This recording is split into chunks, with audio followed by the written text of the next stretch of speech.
مرکز مطبوعات وزارت کارهای داخلی تاجیکستان خبر داد که 27 فوریه سال 2023 تقریبا ساعت 15:30 راننده تراکتور بچمردوف چوپان کشورویچ سال تولدش 1970 ساکن نویه ونج ولایت مختار کوهستان بدخشان هنگام حرکت در حدود جماعت دیوت تخرف از عهده دوره واسطه نقلیات نبر آمده پیادهگردان علوک و حلیمه سال تولدش 1958 و مومن و حنونه سال تولدش 1982 ساکنان نویه مذکور را که در کنار راه می ایستادند پخش کرده است.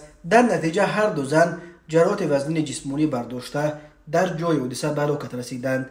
بنا به گزارش دیگر وزارت کارهای داخلی 28 فوریه سال 2023 تقریبا ساعت 15:30 راننده ماشین تمغه مرسدس پرینتر میروف امامعلی سال تولدش 1993 ساکن نویه سینا هنگام حرکت با روی ماشینگرد کوچه گپرزم پایتخت از سمت کوچه برباد به سمت محله پختکار در روبروی نقطه شستشوی ماشین ها پیادهگرد نابالغ نوروف میراب سال تولدش 2018 ساکن شهر دوشنبه را پخش نموده است.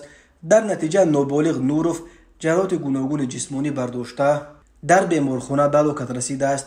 اوید بین حادثه ها تحقیقات ادامه دارد.